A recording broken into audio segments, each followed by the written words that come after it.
अंधी हो वो आंख जो तुझे न देख सके।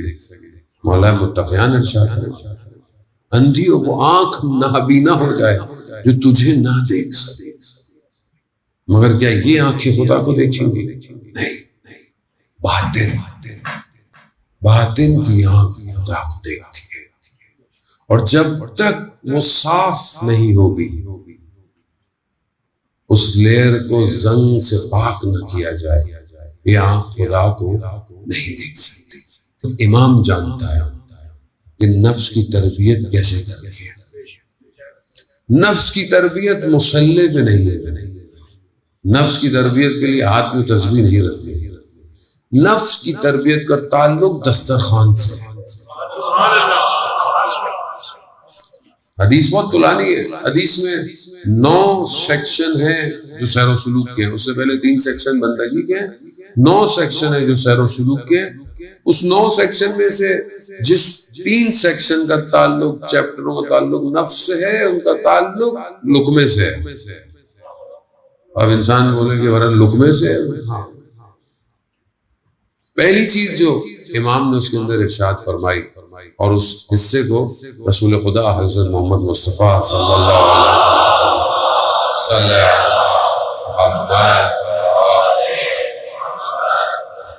रसूल खुदा से बयान किया कि जब तुम दस्तरखान पे बैठो, खाने पे बैठो, तो तुम बिस्मिल्लाह पढ़ कर बैठो। यानी हर लुकमे से पहले या खाने से पहले तुम्हें बिस्मिल्लाह पढ़ना है। क्यों? क्योंकि शुरू उसके नाम से जो रहमान है और रहीम है। एक और रिवायत है मौला मुत्तक़ियान से, अगर तुम हर लुकमे में बिस्मिल्लाह पढ़ो, कभी वो लुकमा तुम्हें नुकसान नहीं देगा। मगर उस लुकमे तक पहुंचने के लिए और बहुत सारी हदीसें हैं कि वो लुकमा हराम का लुकमा नहीं होना चाहिए, क्योंकि हराम का लुकमा कभी भी इंसान को इबादत की तरफ लेके नहीं जाएगा। आज हम देखेंगे, आज माशरे के अंदर इतनी बुराई, बेहयाई क्यों आ रही है, आपको पता है? एक तो ये कि हम लोग ऐसी ऐसी चीजें खा रहे हैं, हमें पता ही नहीं। बाहर से खाना खाना, बहुत ताकीद नहीं है बाहर से खाने की। खड़े होके खाना, चलते चलते खाना, ये सारी चीजें मुबाह हैं, बात मकरूहात है। इबादत में मकरूहात सवाब को कम करते हैं, लेकिन आमाल में मकरूहात असरात छोड़ते हैं। इसके असरात है। मिसाल के तौर पर उर्फा उलमा इतना ध्यान रखते थे कोई चीज खरीदते हुए कि ऐसी दुकान से फल सब्जी नहीं खरीदो जो बाहर रखे होते। क्यों? क्योंकि गुजरते हुए लोगों की निगाहें उस पर पड़ती है और कई लोग हसरत की निगाह से उसे देखते हैं। वो हसरत की निगाह उसके ऊपर असर रखती है। तो कहा ऐसी जगहों से कोई चीज नहीं खरीदो जहां लोगों की निगाहें बहुत ज्यादा। हमें इन चीजों का इल्म ही नहीं है। आप बैठे हुए खा रहे हैं, शीशे की दीवारें हैं रेस्टोरेंट की, बाहर से कोई गुजरता हुआ जा रहा है, वो आपको देख रहा है। वो हर चीज के असरात है। अब ये जाहिर है, ये जब ये सारी खाने पीने के क्यों लुकमा, ये जो गोरबाचोव, ये जो रशिया पूरी स्टेट थी जिसे इमाम खुमैनी ने खत भी लिखा था हिदायत के लिए, मगर इसने नहीं सुनी। जबकि इमाम खुमैनी ने इसको लिखा था कि मैं कम्युनिज्म की हड्डियों के टूटने की आवाजें सुन रहा हूं, तो बेहतर है तुम इस्लाम कबूल कर लो। मगर इसने मजाक समझा और इसने जो है वो ये जब रशिया टूट गया, फिर बाद में अमेरिका ही चला गया था। फिर इसको एक दफा बरसी पर इमाम खुमैनी की बुलाया गया था। ये आया था बहुत अरसे के बाद तकरीर करके भी। इसने एक जगह बयान में कहा कि जिस दिन मॉस्को में मैंने देखा कि लोग लाइन लगाकर मैकडोनल्ड के बाहर खड़े हुए हैं, उस दिन मैं समझ गया अब ये मुल्क नहीं बचेगा। और ये हुआ। और ये ऐसे नहीं है, मौला मुत्तक़ियान की हदीस है, कौल है कि जो कौम अपना लिबास, अपनी खुराक बदल दे, वो कौम तबाह हो जाती है। वो टूट गया। ये आपको लगता है कि मसलन ये एक बर्गर नहीं होता, ये पूरा कल्चर होता है, ये पूरा कल्चर आता है। शीशे की दीवारें, हाइप क्रिएट करना, ये बर्गर वहां मजदूरों का खाना है। पिज्जा चलते बुरते मजदूर खाता है खाना, ये जो बाहर कुछ नहीं कर रहा, आप खा लो जल्दी जल्दी।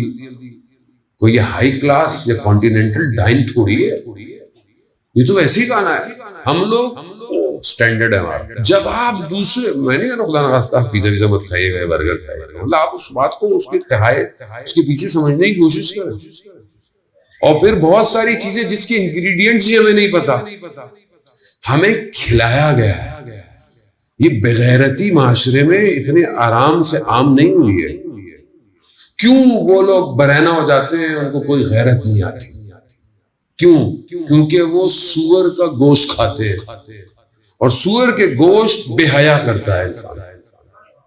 इस्लाम ने जहां मना है वहां पर एक ये चीज है, उसके अंदर खुद जानवर में बेहयाई पाई जाती है, क्योंकि हमें दीन की फिक्र नहीं है। जो दिल चाहे जहां से खाओ खा लो। ऐसा ना लुकमा, अब जब ऐसा लुकमा आपके पास जाए तो आप कहां की तहज्जुद में खड़े होंगे, आप इबादत करेंगे, आपके मुंह से अच्छे अल्फाज निकलेंगे। आज आहिस्ता आहिस्ता हमारी बहनों बेटियों के पर्दे क्यों गिर गए? उनको एहसास ही नहीं है कि वो मतलब वो हिजाब ही नहीं कर रही, या हिजाब भी है तो, यानी मर्द को क्यों एहसास नहीं होता कि उसकी बीवी बेहिजाब बाजार में घूम रही है, उसे नजर नहीं आ रहा। गैरत सो चुकी है या मर चुकी है। खुराक लुकमा हो ही नहीं सकता, हलाल लुकमा हो और आदमी दाढ़ी रखते हुए शर्माए, नहीं हो सकता। कहीं ना कहीं गड़बड़ है। यही एक लुकमे की तो जंग है।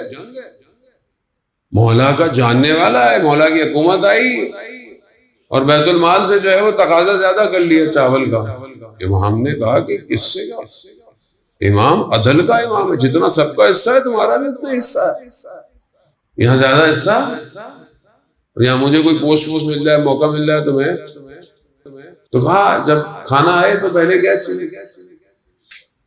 हदीस में है कि खाने से पहले, खुद सुन्नत नबवी है कि खाने से पहले हाथ धो।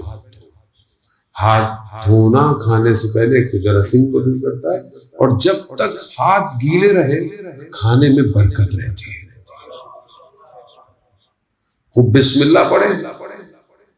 दूसरा, खाना को 3 हिस्सों में अपने शिकम को तकसीम करो। इस सब का ताल्लुक नफ्स से।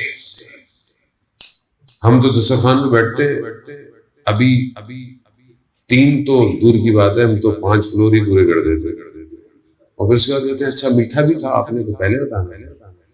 तो यहाँ ये हम, और साइंस भी यही कहती है, एक हिस्सा खाओ, एक हिस्सा पानी, एक हिस्सा हवा को छोड़ो।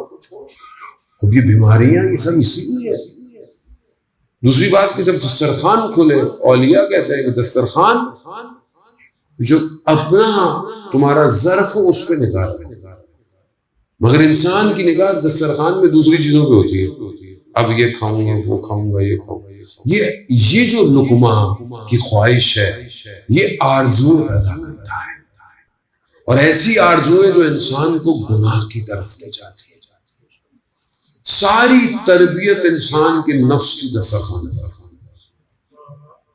और आप बेटे में बोले कि मुझे 40 दिन का चिल्ला दे दो, बेटा ना पड़ेगा, उससे कुछ नहीं चला।